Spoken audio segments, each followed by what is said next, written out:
Hello everyone, मेरा नाम है अमित और स्वागत है आपका हमारे चैनल कौटिल्य कॉमर्स। आज डेप्रीशिएशन का 7th क्लास है। आज हम लोग बात करेंगे चेंज इन मेथड्स में कि सर अगर मेथड बदल जाए डेप्रीशिएशन का तो क्या करेंगे। तो आज हम लोग को पढ़ना है 7th क्लास में 3 बात कि क्या क्या हमें चेंज हो सकता है। एक चेंज हो सकता है change in method of charging depreciation, method of charging depreciation.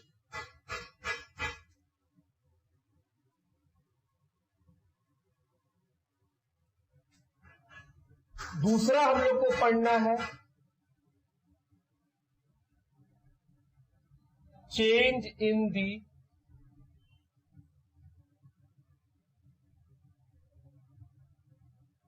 Useful life of assets. और तीसरा पढ़ना है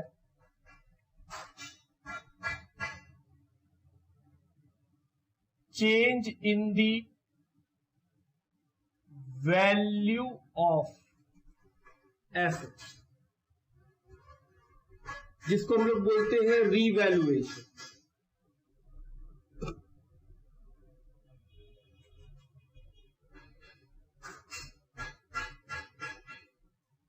ये 3 बात हम लोगों को पढ़ना है। सबसे पहला क्या है, change in method of charging depreciation. जैसा कि हम लोग जानते हैं कि डेप्रीशिएशन बहुत सारे मेथड से निकाला जाता है। तो जब चेंज करते हैं तब क्या होगा। मान लो हम कोई मशीन खरीदे और शुरू में लगा रहे थे WDV मेथड से। शुरू का 3 साल हम WDV मेथड से लगा लिए, फिर 4th ईयर आया तो हम लोग मेथड को चेंज करके स्ट्रेट लाइन कर दिए। तो जब 4th ईयर आएगा तो हम लोग क्या शुरू कर देंगे कि सर स्ट्रेट लाइन से लगाना है। और जब स्ट्रेट लाइन से लगाना है तो हम बोले सर स्ट्रेट लाइन से लगाने के लिए आपको क्या चाहिए होगा। हम बोले बाबू तुम्हें या तो लाइफ बताएगा एसेट्स का या फिर वो परसेंटेज बताएगा कि हाँ इस तरह से। तो 4th ईयर से फिर किसी लगाना शुरू कर देंगे स्ट्रेट लाइन मेथड से। बात समझते हैं मेरा। तो इसको बोलते हैं चेंज इन मेथड कि सर मेथड में, मेथड ऑफ चार्जिंग डेप्रीशिएशन में अगर बदलाव आ जाए तो क्या होगा। हालांकि change in method of charging depreciation 2 तरह का है। एक है रेट्रोस्पेक्टिव इफेक्ट और दूसरा है प्रोस्पेक्टिव इफेक्ट। 2 इफेक्ट होता है कि सर रेट्रोस्पेक्टिव का मतलब हम बोल रहे बाबू शुरू में मशीन खरीदे, हम WDV लगाते थे, 3 साल तक लगा लिए। 4थे साल से डिसाइड किए कि नहीं हम क्या करेंगे, हम डेप्रीशिएशन लगाएंगे स्ट्रेट लाइन मेथड से, वो भी शुरू से। तो हम बोल रहे हैं शुरू से 3 साल तो बन चुका है। हम बोल रहे हैं हाँ शुरू से तो 3 साल WDV से बन चुका है, उसको तो बदल नहीं सकते हैं, लेकिन उसका इफेक्ट जरूर दिखा सकते हैं 4th ईयर में जब नया मेथड यूज करेंगे तब। तो इसको बोलते हैं रेट्रोस्पेक्टिव इफेक्ट कि सर अगर मेथड बदल जाए विथ रेट्रोस्पेक्टिव इफेक्ट तो जो नया मेथड एडॉप्ट करना होता है, न्यू मेथड जो एडॉप्ट करते हैं उसका इफेक्ट शुरू से कैलकुलेट करना होता है। हम बोले हाँ।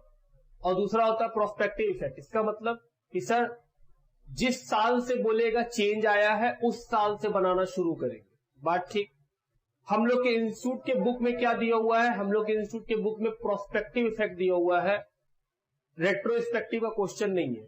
सर क्या इसमें कुछ यूनिक हो जाएगा। हम बोले कुछ यूनिक नहीं हो जाएगा, जैसे बनाते थे स्ट्रिक्टली वैसे ही बनेगा। बस जिस साल वो बोलेगा कि इस साल हम लोग को मेथड को चेंज करना है उस साल से मेथड को चेंज कर देंगे। सिंपली इतना ही काम करना होता और कुछ नहीं। तो पहले आज हम लोग ये मेथड खत्म करेंगे, फिर उसके बाद यूजफुल लाइफ में बदलाव आता है। ये बहुत सिंपल है, रीवैल्यूएशन भी बहुत सिंपल है। बात समझ में आता है मेरा। आइए क्वेश्चन इलस्ट्रेशन की तरफ चले। इलस्ट्रेशन का नंबर है, हाँ इलस्ट्रेशन का नंबर है 11 चेंज इन मेथड में। सुनना, mister Anshul commences business on 1 January 2011। Business कब स्टार्ट किया, 1 जनवरी 11 को। When they purchase plant and equipment for 7 lakh, और उस दिन उसने कितना का प्लांट एंड इक्विपमेंट खरीदा है? 7 लाख का. They adopted a policy of charging depreciation 15% per annum on diminishing balance. उसने क्या अडॉप्ट किया है? डिमिनिशिंग बैलेंस मेथड अडॉप्ट किया है, और कितना लगाता है depreciation? 15%. And over the year they purchase of plant has been, फिर बोल रहा है 1 जनवरी 2012 को 1.5 लाख का प्लांट खरीदा, 1 जनवरी 2015 को 2 लाख का प्लांट खरीदा.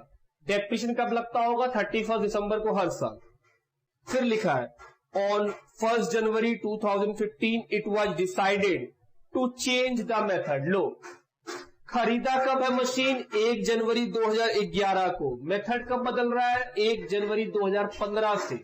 मतलब सर 4 साल तक तो ओल्ड मेथड बना होगा, 11, 12, 13, 14. हम बोले हाँ, 4 साल तक WDV में बना होगा, और 5वें साल में क्या आ गया?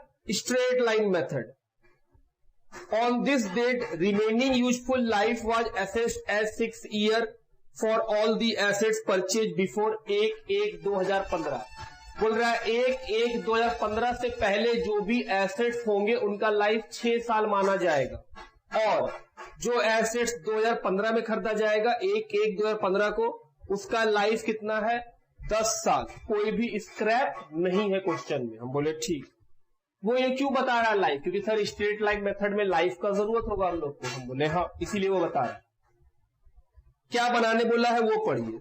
Calculate the difference in depreciation to be adjusted in the plant and machine account for the year ending 31 December 2015.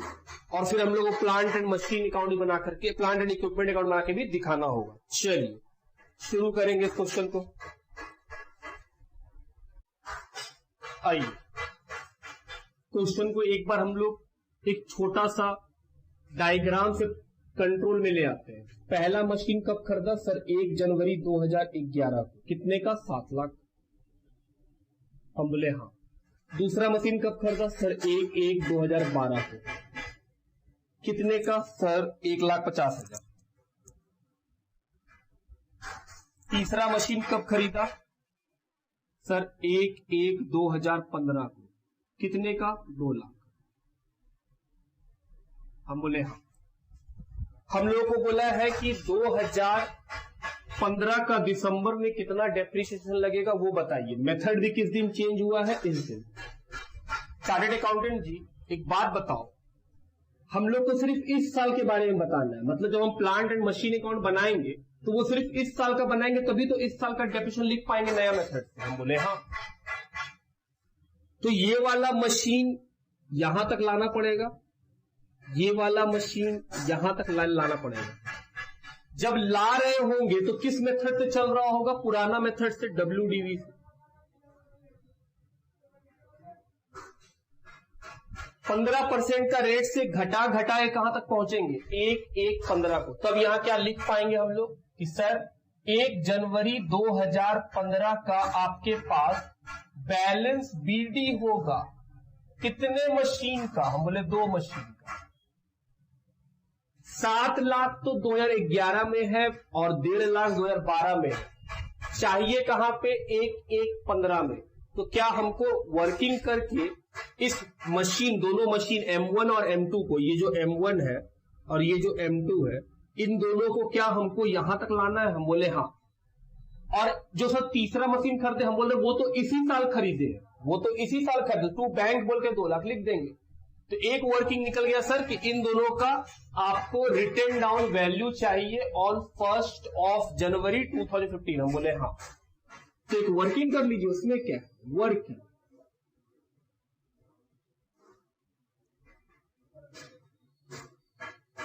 Calculation of WDV of M1 and M2 as on 1/1/2015. हम बोले हाँ यही चाहिए. तो दोनों मशीन को हम अलग अलग लिख लिए, M1 M2. ये मशीन कब खरीदाया है? 1 जनवरी 2011 को.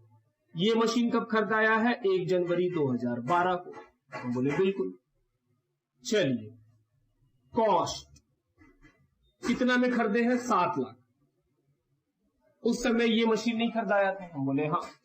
माइनस डेप्रीशिएशन लगेगा 15% के हिसाब से पूरे साल का। जनवरी में खरीदे हैं, 31 दिसंबर को बुक्स बंद होता है, तो 7 लाख रुपया का 15% सर 1,05,000। और ये आ गया 5,95,000। ये किस दिन का वैल्यू निकला? सर ये वैल्यू निकला है 1/1/2012। क्या इस दिन M2 भी आ गया होगा 1.5 लाख का? हम बोले हाँ। फिर क्या लगेगा?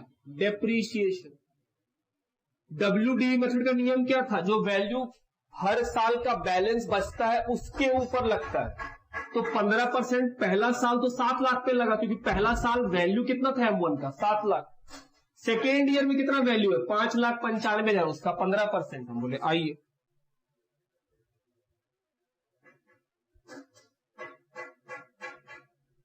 और 1.5 लाख का 15%, 22,500। ये किस दिन का वैल्यू? 13 का। हम लोग कहां तक पहुंचना है? 15 तक। सर अभी 13 में ही है आप? हम बोले हाँ अभी 13 में ही है। ये आया 5,05,750 और ये आया 1,27,500। फिर से डेप्रीशिएशन लगाएंगे।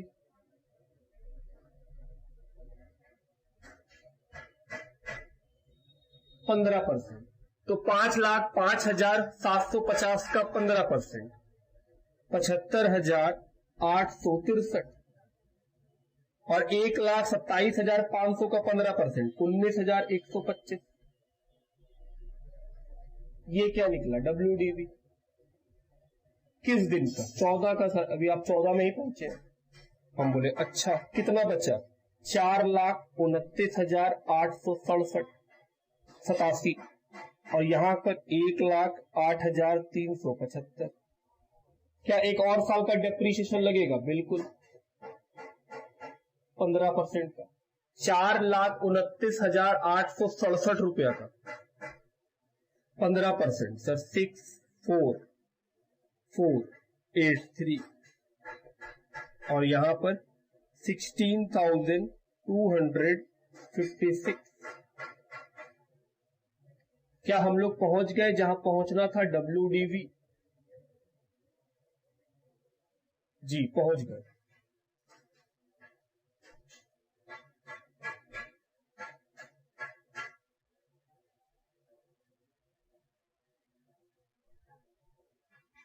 लिखिए।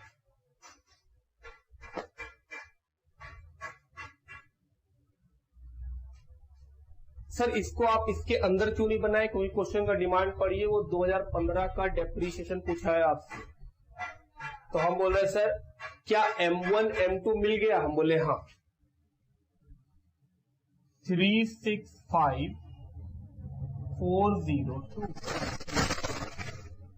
और 92,119।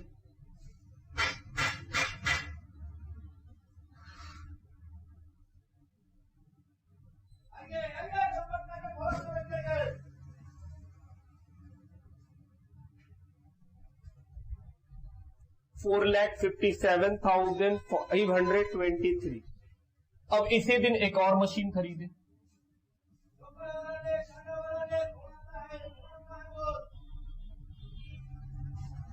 To bank. ये क्या है? M3। कितना में खरीदे? 2 लाख। ध्यान देना, M1 का लाइफ कितना? 6 साल। M2 का लाइफ कितना बचा हुआ है? 6 साल। और M3 का लाइफ कितना है? 10 साल। ये हम दिखाने के लिए लिखे, आपको लिखना नहीं है एग्जाम में। तो हम बोले सर इस साल जब 31 दिसंबर लिखिएगा तो मेथड क्या हो जाएगा? चेंज। और जब इस साल हम डेप्रीशिएशन लगाएंगे तो डिमिनिशिंग से नहीं लगाएंगे। किससे लगाना है हम लोग को? स्ट्रेट लाइन से। कि स्ट्रेट लाइन से लगाना है। M1 M2 M3 straight line का रूल। सर कॉस्ट, हम बोले बाबू आज के दिन M1 का दाम कितना?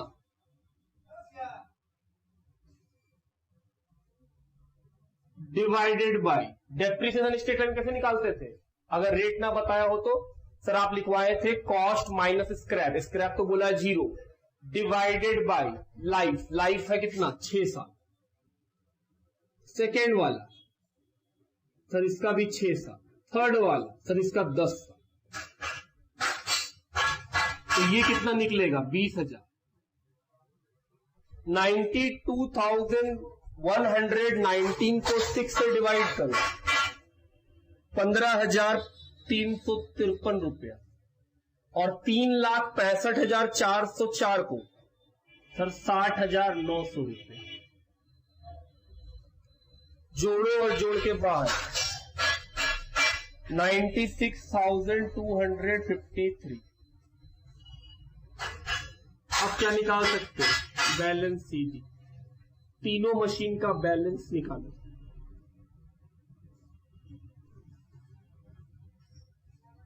चलो तीनों मशीन का बैलेंसिंग करेंगे।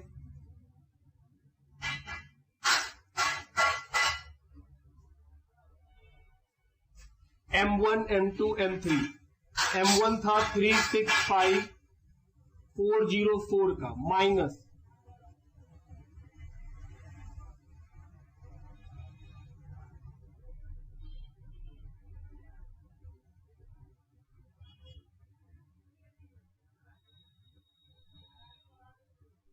सर ये बचेगा M3 1,80,000 का। हम बोले हाँ। M2 का बताओ 76,766, और ये बचेगा 3,04,504। चलिए जोड़िए 6,57,523 523 लिखिए। आइए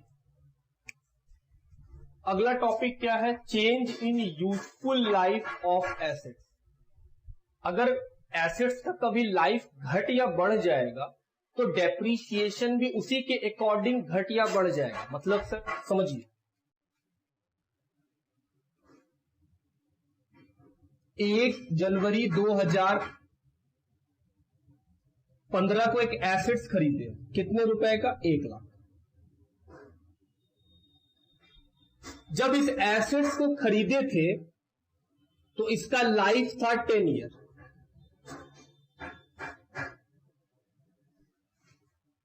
तो बताओ तो हर साल हम डेप्रीशिएशन कितना लगाते होंगे?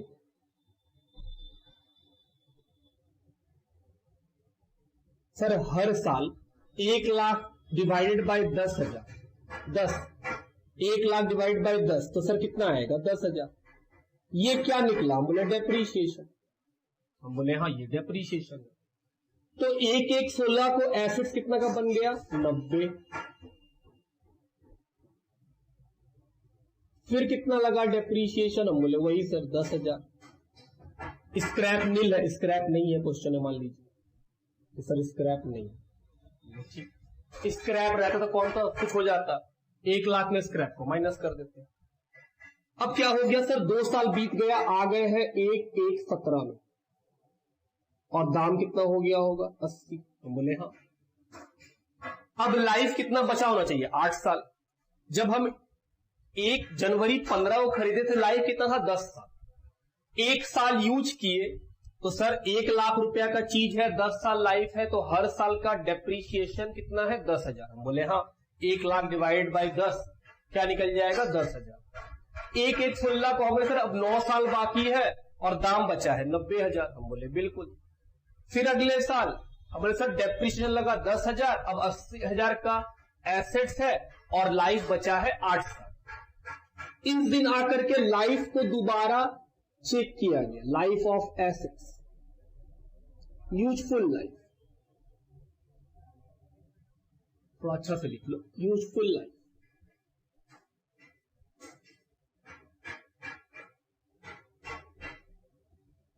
वो रिवाइज हो गया और अब कितना बचा हुआ है? 5 ईयर। सर अब सिर्फ 5 साल लाइफ है, तो हम बोल रहे हैं बाबू बताओ इस साल जब हम यूज करेंगे तो डेप्रीशिएशन जो लगेगा वो कितना लगेगा। लाइफ तो 5 साल ही बचा है। हम बोले हाँ। एसेट्स का वैल्यू कितना है 80। 1 लाख से मतलब नहीं है, जिस दिन मेरा रिवीजन हो रहा है लाइफ का उस दिन एसेट्स कितने का था। हम बोले सर 80,000। तो 80,000 रुपया का एसेट्स है, 5 साल और यूज कर पाएंगे, तो क्या 1 साल का यूज निकाल सकेंगे डेप्रीशिएशन। हम बोले बिल्कुल। 80,000 डिवाइड बाई 5। हम बोले हाँ। 80,000 डिवाइडेड बाई 5 कितना आएगा सर 16,000। तो इस दिन 1/1/18 को कितना वैल्यू होगा। हम बोले सर 64,000। अब कितना लाइफ बचा होगा सर 4 साल। 5 साल था, 1 साल तो हो चुका, 4 साल। फिर कितना डेप्रीशिएशन। हम बोले वही 16,000। 2019 वैल्यू कितना हो गया 48। इस दिन फिर से यूजफुल लाइफ रिवाइज हो गया।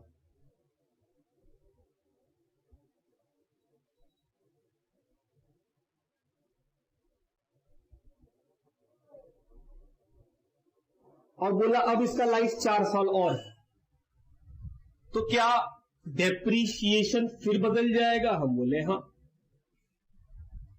48,000 का एसेट्स है, अभी भी लाइफ कितना है 4 साल। तो 1 साल का कितना। कोई स्क्रैप नहीं है बाबू। तो हम बोले सर कोई स्क्रैप रहता तो स्क्रैप माइनस करते, स्क्रैप से कौन डरता है। 48,000 डिवाइडेड बाई 4। तो सर इस साल का डेप्रीशिएशन जो आएगा 12,000।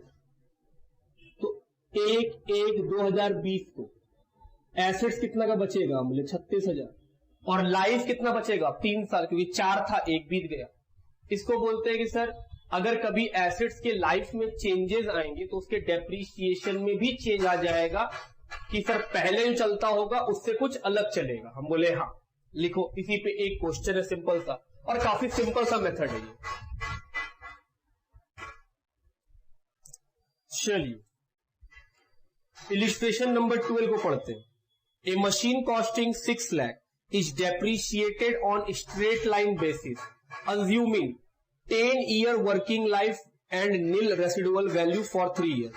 बोल रहा है एक मशीन है 6 लाख का खरीदे है, उस पे डेप्रीशिएशन स्ट्रेट लाइन से लगता है, उसका लाइफ है 10 साल और रेसिडुअल वैल्यू मतलब स्क्रैप वैल्यू है 0। बोल रहा है 3 साल तक इसी तरह से डेप्रीशिएशन लगते रहा। The estimate of remaining useful life after 3rd year was reassessed at 5 years। बोल रहा है 3 साल के बाद उसका लाइफ फिर से रिवाइज किया गया, रीअसेस किया गया और पाया गया कि अब ये मशीन सिर्फ 5 साल और चलेगा। बोल रहा है बताइए डेप्रीशिएशन 4थे साल में कितना लगेगा। हम बोले ठीक। पहले हम लोग डायग्राम से समझेंगे कि हाँ सर चीजें क्या चल रही है। इलिस्ट्रेशन नंबर कितना है 12। यहां सोल्यूशन बनाएंगे हम लोग। पहले यहां आते हैं, ध्यान देना। ये क्या है फर्स्ट ईयर। यहां पे मशीन खरीदे हैं कितने का 6 लाख। लाइफ कितने का है 10 साल और स्क्रैप कितना है 0 नील। स्क्रैप को क्या बोलते हैं रेसिडुअल नील। तो सर डेप्रीशिएशन कैसे निकालते हैं स्ट्रेट लाइन में।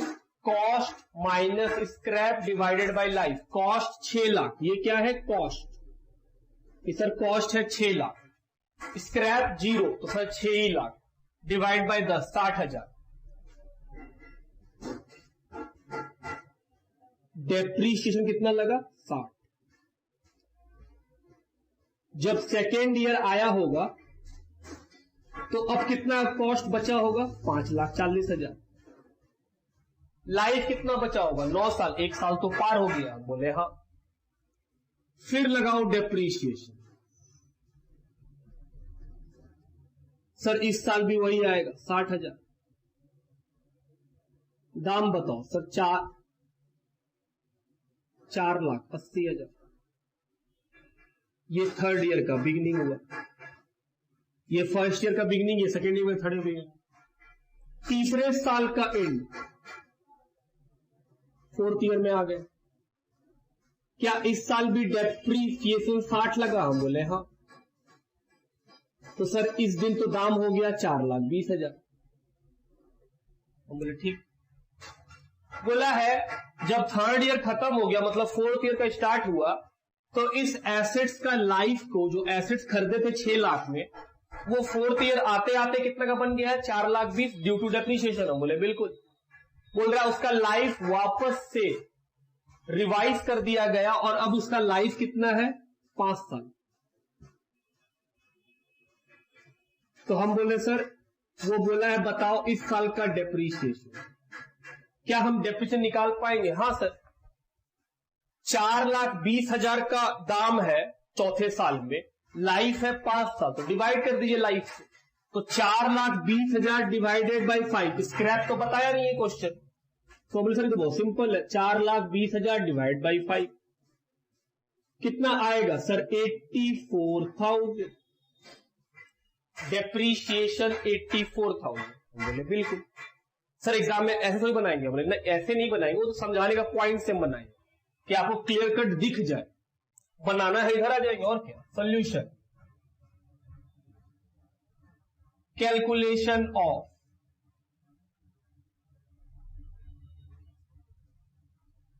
Depreciation for the fourth year.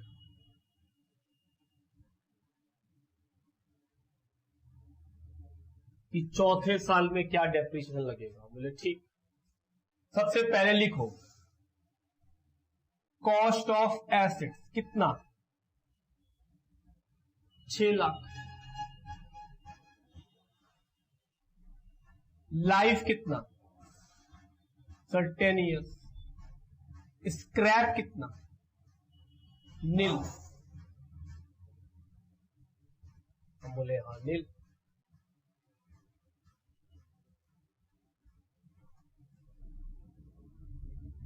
Minus depreciation for first 3 years। For 3 years 6 lakh का था, स्क्रैप तो कुछ था नहीं, लाइफ 10 साल। कितना आएगा 3 साल में? ये 1 साल का निकाले, 3 साल के लिए निकाल ले।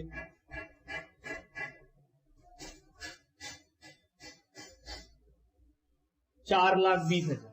ये जो निकला ये क्या है?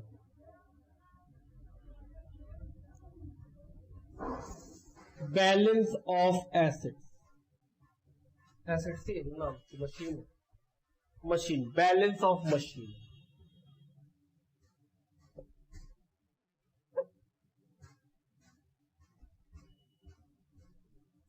Eight the end of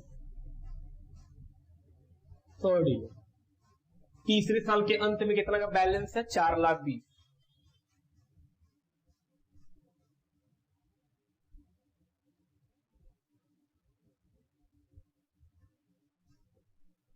revised life कितना है? 5 years। Therefore depreciation for fourth year is equal to 4,20,000 divided by 5, ₹84,000 बन गया। देखिए आइए अगला टॉपिक जो कवर करेंगे हम लोग वो है change in value of asset, जिसको हम लोग बोलते हैं सर रीवैल्यूएशन ऑफ एसेट। अगर एसेट्स का वैल्यू घटा दिया जाए या बढ़ा दिया जाए, जिसको हम रीवैल्यू बोल रहे हैं, तो सर फिर उसका इफेक्ट क्या पड़ेगा? हम बोले हाँ वही डिस्कस कर रहे हैं आपके साथ कि सर एसेट्स मान लीजिए खरीदे, एक एसेट्स खरीदे,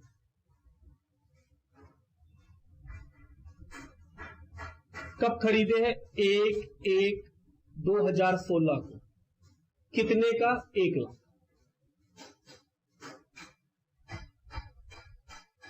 उसके बाद 1 साल बीता, इसका लाइफ दिया हुआ है क्वेश्चन में, 10 ईयर्स। यहां सर लाइफ है 10 साल।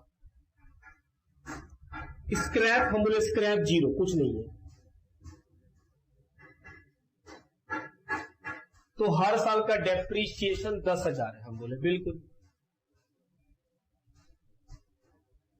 1/1/17 को ये कितने का बचा होगा? 90,000। 10,000 का डेप्रीशिएशन लगा होगा क्योंकि 1 लाख डिवाइड बाय 10 सर 10,000। हम बोले हाँ। 1/1/17 को सॉरी 18 को कितना बचा होगा? 80,000। और यहां पे लाइफ कितना बचा हुआ होगा? 9। यहां पे लाइफ हम बोले 8। 2 साल बीत गया। जब 2 साल खत्म हुआ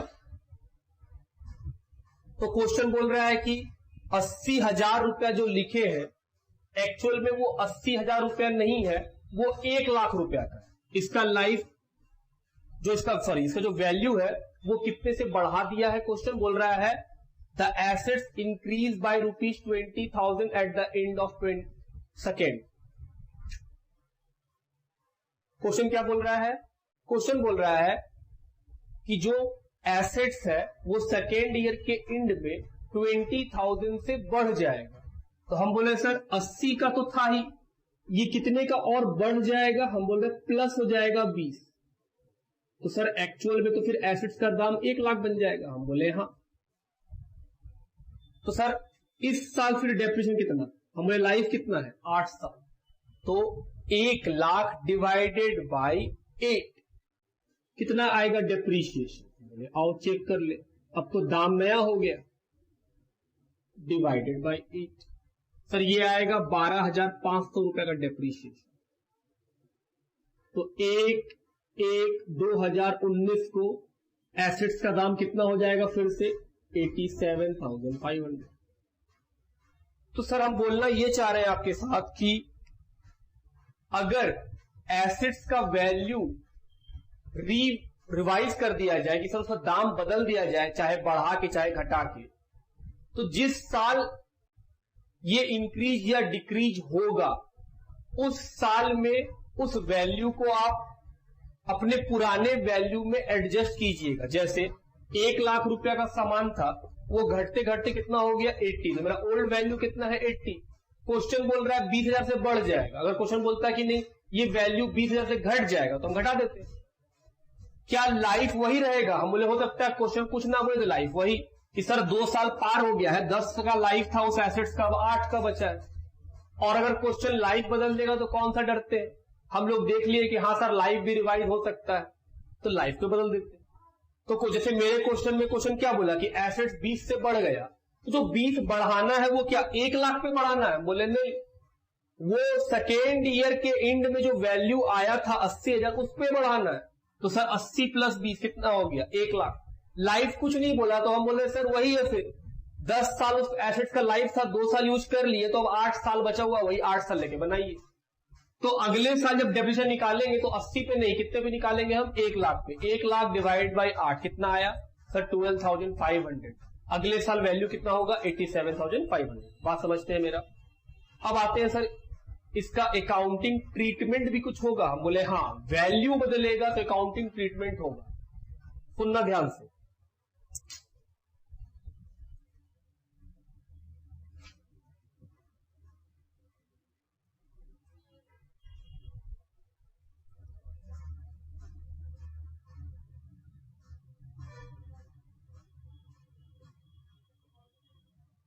रीवैल्यूएशन,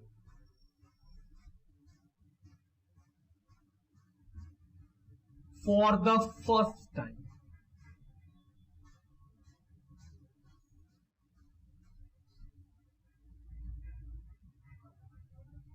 आप रीवैल्यूएशन कर रहे हैं पहली बार। हम बोले अच्छा।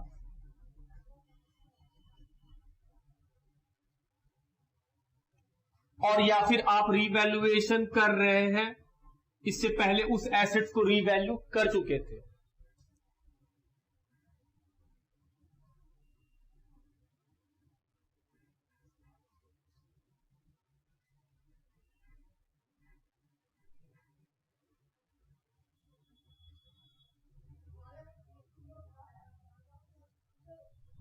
पहले ये समझेंगे। रीवैल्यूएशन आप जिस एसेट्स का कर रहे हैं, फर्स्ट बार ही कर रहे हैं, पहली बार कर रहे हैं, तो रीवैल्यूएशन इंक्रीज भी हो सकता है, जिसको आप बोलते हैं सर अपवार्ड रीवैल्यूएशन कर रहे हैं, बोले हाँ, या डिक्रीज भी हो सकता है, फर्स्ट टाइम ही करे जिसको आप बोलते हैं डाउनवर्ड रीवैल्यूएशन। हम बोले बिल्कुल सर नहीं समझे बाबू, एक एसेट्स है 1 लाख रुपया का, हम उसका रीवैल्यू पहली बार कर रहे हैं, इससे पहले कभी उस एसेट्स को हम रीवैल्यू नहीं किए। बोले ठीक, तो हम उस एसेट्स को बोल रहे हैं कि इसका दाम मार्केट में ज्यादा है तो 20,000 से हम बढ़ा दिए, इसको बोलते हैं revaluation for the first time, आप इंक्रीज कर रहे हैं। और अगर मान लीजिए हम उस एसेट्स का दाम 25,000 से कम कर दे कि 1 लाख का है दिख रहा है बुक में, लेकिन हम बोल रहे हैं नहीं अब ये 1 लाख के बराबर का नहीं है, 25,000 कम कर दो 75,000 का, तो हम बोले हाँ ऐसा भी हो सकता है। हम बोले ठीक। अब एक बात सोचो, इंक्रीज करेंगे तो एसेट्स का एंट्री क्या? हम बोले sir assets account debit to revaluation reserve. अगर पहली बार एसेट्स को रीवैल्यू करते हैं और एसेट्स को बढ़ाते हैं तो एंट्री क्या है? Assets account debit to revaluation. हम बोले ठीक। और पहली बार एसेट्स का रीवैल्यूएशन कर रहे हैं और एसेट्स को घटाते हैं तो एंट्री है PL account debit to assets. Assets का दाम घट रहा है, लॉस है। अब आपके मन में एक सवाल चला गया है कि सर यहां पे आप रीवैल्यूएशन लिख रहे हैं, यहां पे आप पीएल लिख रहे हैं, मतलब जब फायदा हुआ तो आप पीएल नहीं लिख रहे, आपको पीएल लिखना चाहिए, आप ये नहीं लिख करके ये लिख रहे हैं। लेकिन जब लॉस होता है तो आप रीवैल्यूएशन रिजर्व ना लिख करके आप क्या लिख रहे हैं? पीएल। ऐसा भेदभाव क्यों? हम बोले हाँ भेदभाव पे बात कर ले हम लोग। एक बात सोचो दोस्त, क्या रीवैल्यूएशन करने से रियलिस्टिक वे में क्या सच में बिजनेस को कोई प्रॉफिट होता है? तुम चार्टेड अकाउंटेंट हो, तुमसे पूछ रहे हैं, हम अपने किताब में किसी चीज का दाम घटा दे बढ़ा दे, जैसे मेरे घर को, मान लो मेरा घर है जिसका दाम है 10 लाख रुपए किताब में, हम उसको काट करके 15 लाख लिख दें, कृपा करके हमको बता दो कि 15 लाख लिख देने से मेरे लाइफ में क्या फर्क पड़ जाएगा? क्या मेरे पास 5 लाख रुपया एडिशनल जुड़ जाएगा? हम बोले नहीं।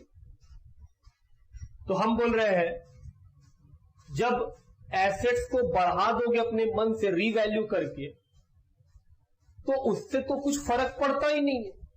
और अगर फर्क नहीं पड़ता है तो क्या सच में यहां पर पीएल लिख करके तुम प्रॉफिट को बढ़ा दोगे तो एक गलत इंप्रेशन नहीं बन जाएगा कि बिना कुछ किए इस बंदे का प्रॉफिट बढ़ रहा है? फिर तो सारी कंपनियां बदमाशी करना शुरू, वो हर साल के एंड में आएंगी और अपने एसेट्स को रीवैल्यू करना शुरू करेगी कि हाँ भाई हम रीवैल्यू कर लेते हैं ताकि मेरा प्रॉफिट बढ़िया हो जाए, अच्छा प्रॉफिट लॉस दिखे तो लोन मिल जाए, मेरा शेयर का दाम बढ़ जाए।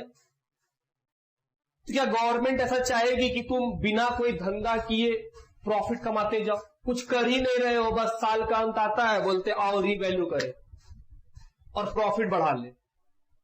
तो गवर्नमेंट ऐसा चाहती नहीं थी, वो बोली हाँ रीवैल्यूएशन रिजर्व में डालो पैसा।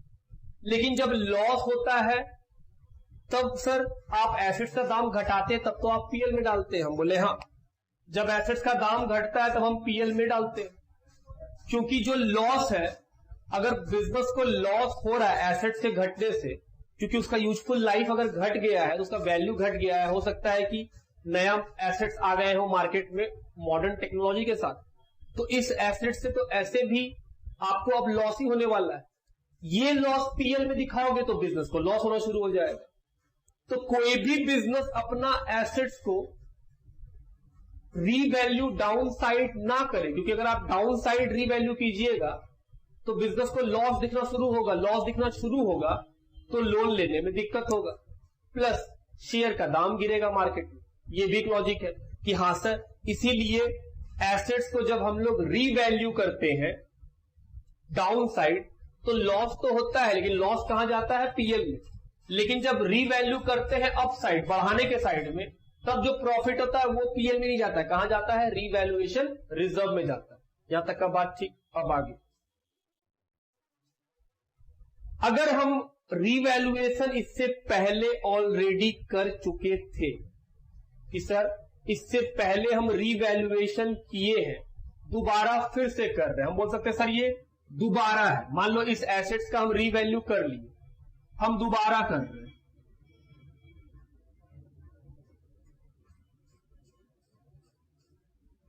दोबारा में भी सर आप या तो इंक्रीज कर सकते हैं रीवैल्यू, मतलब अपवर्ड रीवैल्यूएशन। हम बोले हाँ, इसी को बोलते हैं अपवर्ड रीवैल्यूएशन।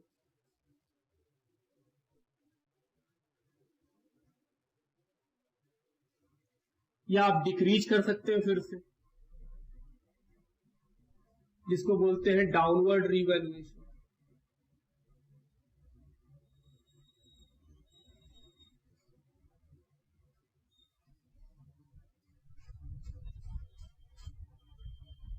अगर एसेट्स को बढ़ाएंगे तो सवाल उठता है कि जिस एसेट्स को आप बढ़ा रहे हैं, पहले वो एसेट्स जब पहला बार रीवैल्यूएशन किए थे इससे पहले, तो उस समय क्या किए थे? बढ़ाए थे या घटाए थे? हम क्या बोल रहे हैं? हम बोल रहे हैं अगर एसेट्स को दोबारा रीवैल्यू किया जाता है तो सर फर्स्ट बार क्या किए थे इस एसेट के साथ? अगर जवाब है कि सर पहला बार बढ़ाए थे और दूसरा बार भी बढ़ा रहे हैं, if first time increase and second time is also increase,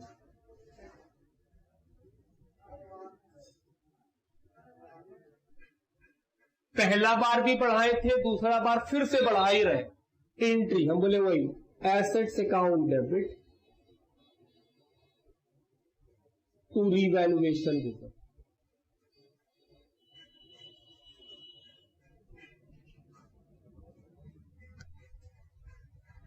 लेकिन अगर हम फर्स्ट टाइम बढ़ाए थे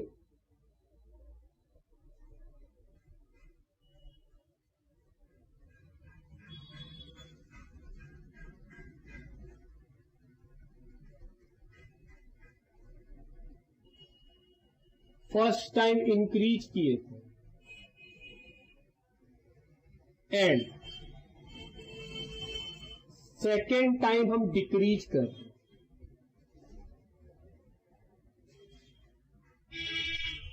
पहला बार जब इस एसेट्स को रीवैल्यू किए थे 100 रुपया बढ़ाए थे, इस बार हम 50 रुपया से घटा रहे या 150 रुपया से घटा रहे।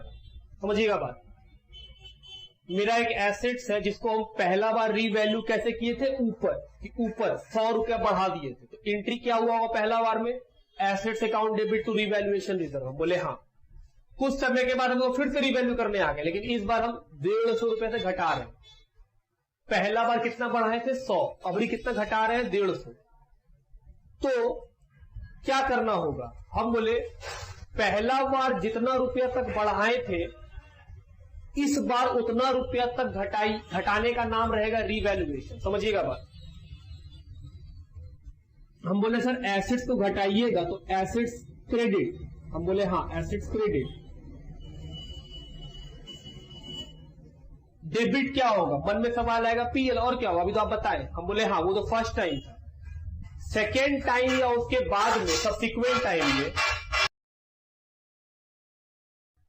जब हम लोग रीवैल्यू करेंगे तो पिछले बार जितना बढ़ा था वहां तक का नाम सेम रहेगा रीवैल्यूएशन रिजर्व।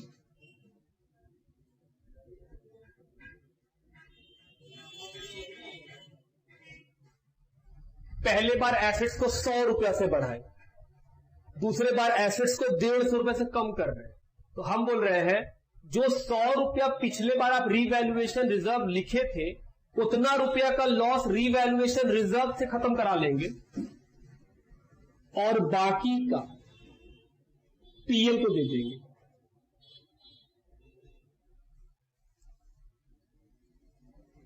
आपका एसेट्स घट जाएगा 150। सर अगर मान लीजिए मेरा एसेट्स 50 रुपया घटता था, तो पिछले बार फायदा कितना का था 100 का, इस बार लॉस कितना का उसी एसेट्स पे 50 का। तो हम बोले सर उस 100 में से इस 50 को कंपनसेट करा लीजिए, रीवैल्यूएशन रिजर्व टू एसेट्स 50 रुपया 50 रुपया। बात समझ रहे हैं? तो हम बोलना ये चाह रहे हैं कि सेकेंड टाइम जब रीवैल्यूएशन होता है तो फर्स्ट टाइम को देखिए कि फर्स्ट टाइम में क्या हुआ था। अगर फर्स्ट टाइम भी बढ़ा रहे हैं और सेकेंड टाइम भी हम बढ़ा ही रहे हैं तो रीवैल्यूएशन रिजर्व, लेकिन हम फर्स्ट टाइम बढ़ाए थे और सेकेंड टाइम में घटा रहे हैं, तो ये देखना होगा कितना घटा रहे हैं। To the extent of increase of the first time, जितना पहला बार हम बढ़ाए थे वहां तक का अमाउंट के बराबर का लॉस इस बार उसी नाम से लिखा जाएगा रीवैल्यूएशन रिजर्व। बात समझते हैं? और बाकी का एक्सेस लॉस जो होगा वो कहां चला जाएगा? पीएल के अंदर। ठीक बात।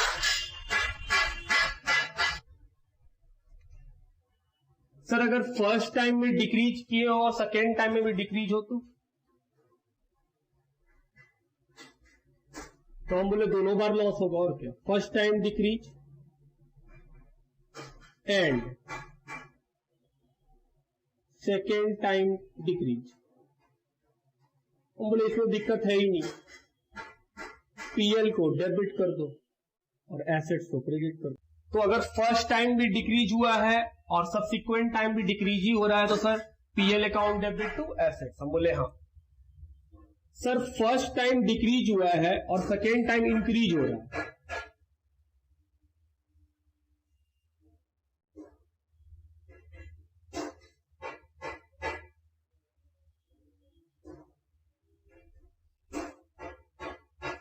तो क्या होगा? हम बोले एग्जाम्पल समझो। फर्स्ट टाइम डिक्रीज हुआ 100 रुपया का, सेकेंड टाइम इंक्रीज कर रहे हैं 150 रुपया का। तो हम बोल रहे हैं फर्स्ट टाइम जब डिक्रीज हुआ था तो पीएल लिखे होंगे। हम बोले हाँ। तो सेकेंड टाइम में जब हम इंक्रीज कराएंगे, फायदा दिखाएंगे, तो पहले उस लॉस को खत्म करेंगे कि हाँ सर फर्स्ट टाइम इसी एसेट्स पे लॉस हुआ था तो आप पीएल लिखे थे 100 रुपया का, अब आपको 150 का फायदा हो रहा है, तो जो पिछले बार लॉस का नाम था 100 रुपया तक, कम से कम 100 रुपया तक इस बार आपको कहां तक किस नाम दिखाना पड़ेगा? पीएल के नाम। तो हम बोले सर 150 रुपया का आपको फायदा दिखाना है कि मेरा एसेट्स बढ़ रहा है। हम बोले हाँ। Assets debit to revaluation reserve. हम बोले हाँ। 150 रुपया का जो फायदा है, 100 रुपया का जो पिछले बार लॉस था उसी नाम से 100 रुपया तक लिखो और रिमेनिंग का नाम क्या लिखो? रीवैल्यूएशन रिजर्व, और एसेट्स बढ़ा लो 150। सर अगर मान लीजिए पिछले बार 100 का लॉस था, इस बार 75 का प्रॉफिट है, तो एसेट्स अकाउंट डेबिट 75 रुपया। हम बोले हाँ। टू क्या लिखेंगे? रीवैल्यूएशन। हम बोले नहीं, जब तक तुम्हारा पीछे का जो पीएल के नाम से लॉस था वो पैसा खत्म नहीं हो जाए तब तक रीवैल्यूएशन नहीं आएगा, क्योंकि पिछले बार वही नाम यूज हुआ था। तो हम बोले सर फिर तो 2 पीएल 75 25 रुपया अभी भी रखा रहेगा। हम बोले हाँ, वो 25 रुपया अभी भी रखा हुआ है। बात समझते हैं मेरा?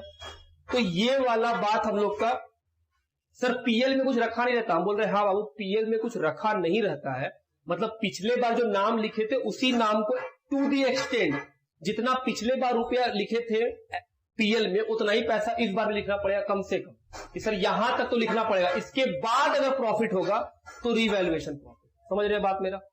लिखिए। इसके ऊपर एक क्वेश्चन दिया हुआ है बुक में। क्वेश्चन तो काफी सिंपल है इसमें। A machine of cost 12 lakh is depreciated straight line assuming 10-year working life with zero residual value। 12 lakh का मशीन 10 साल लाइफ है और स्क्रैप वैल्यू 0। बोल रहा है 3 साल तक वो डेप्रिशिएट होते रहा। At the end of 3rd year the machine was revalued by upward by 60,000। बोल रहा है 3 साल खत्म हो गया तो मशीन को 60,000 रुपया से बढ़ा दिया गया, अपवार्ड लिखा है बाबू, और लाइफ कितना हो गया 9 ईयर्स, और बढ़ाने के बाद उसका लाइफ कितना बन गया है 9 साल। बोल रहा है बताओ चौथा साल का डेप्रीशिएशन कितना होगा। हम बोले ठीक, आओ देखें, सिंपल सा है, कोई खास बात नहीं है।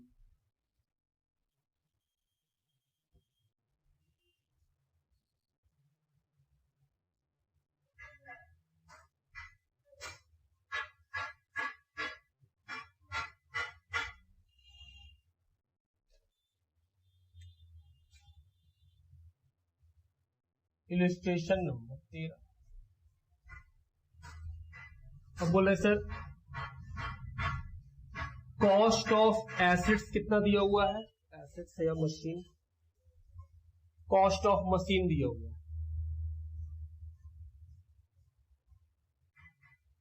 कितना 12 लाख। 3 साल तक तो स्ट्रेट लाइन मेथड से डेप्रीशिएशन लगते रहा। कैसे निकालेंगे डेप्रीशिएशन, हम बोले sir 12 lakh minus scrap 0 divided by 10, ये क्या निकला 1 साल का। 3 साल तक तो सर ऐसे ही निकला 3,60,000। तो ये क्या है, हम बोल रहे बाबू WDV value eight the end of third year. Question में क्या लिखा है कि थर्ड ईयर के एंड में जब एंड हो गया तो सर इसका दाम 60 से बढ़ गया, तो सर प्लस कीजिए, बढ़ा दीजिए, रीवैल्यू कर दीजिए, रीवैल्यूएशन अपवर्ड कितने का, तो सर इसका दाम तो फिर 9 लाख हो गया। हम बोले हाँ। कोई हमसे बोले बताओ एंट्री क्या होगा, बोले सर इंक्रीज कर रहा है for the first time, entry होगा assets account debit to revaluation reserve.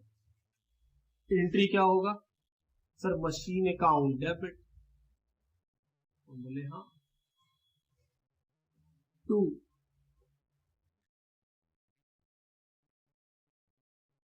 Revaluation कितना 60,000, फर्स्ट टाइम रीवैल्यू कर। वही लॉस होता तो PL account debit to machinery. अब ये निकल गया, हम लोग से क्या पूछा गया है, डेप्रीशिएशन ऑफ 4th ईयर। आओ ध्यान दो, 9 लाख रुपया प्राइस है,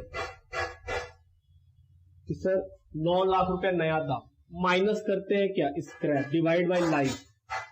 शुरू में लाइफ 10 साल था, 3 साल यूज कर लिए, तो सर 7 साल होना चाहिए, लेकिन क्वेश्चन रिवाइज कर दिया लाइफ को, लाइफ बोल रहा है अब लाइफ 9 साल है,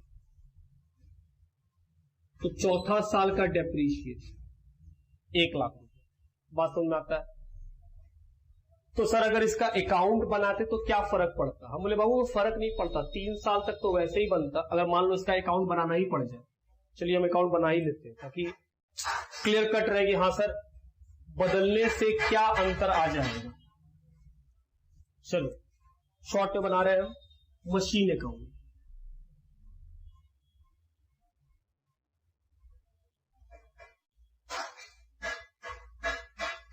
टी फॉर्म में बना रहे हैं, फर्स्ट ईयर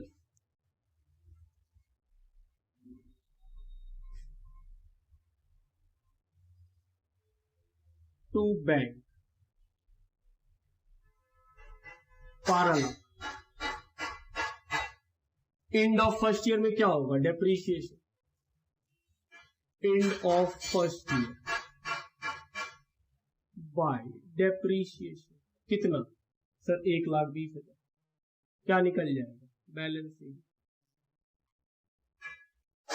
10,80,000।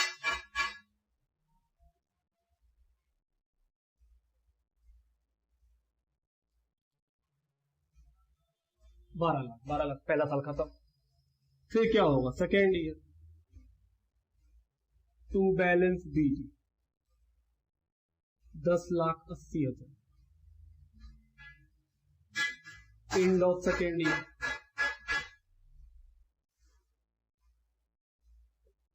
बाय डेप्रीशिएशन वही 1,20,000,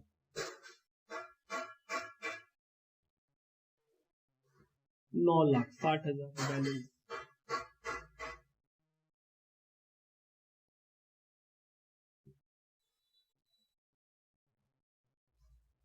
फिर थर्ड ईयर आएगा, थर्ड ईयर का तो कुछ हुआ ही नहीं था, तो थर्ड ईयर का तो लिखेंगे हम लोग।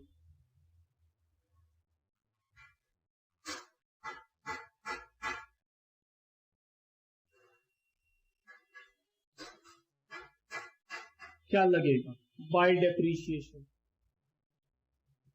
1,20,000, फिर निकलेगा बैलेंस शीट।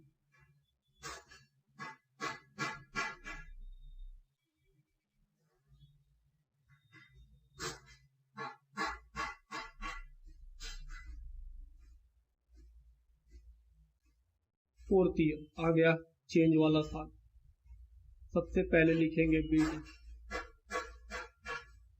अब ध्यान देना, फोर्थ ईयर में तो रीवैल्यू हुआ, इंक्रीज हो रहा है, एसेट्स बढ़ेगा तो डेबिट साइड में किस नाम से, रीवैल्यूएशन रिजर्व।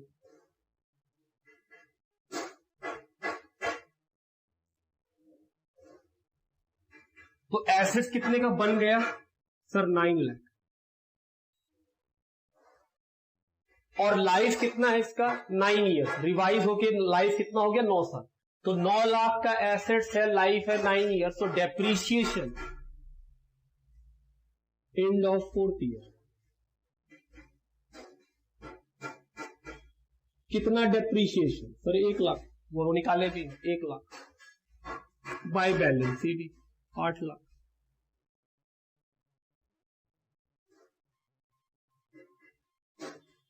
फिर यही सीडी नेक्स्ट ईयर 5वां साल में बीडी होगा, फिर डब्ल्यू कितना वही 1 लाख। तो ये था हम लोग का कि सर अगर एसेट्स को रीवैल्यू कर देते हैं, इंक्रीज करता है तो रीवैल्यूएशन में और डिक्रीज करता है तो पीएल। लिखो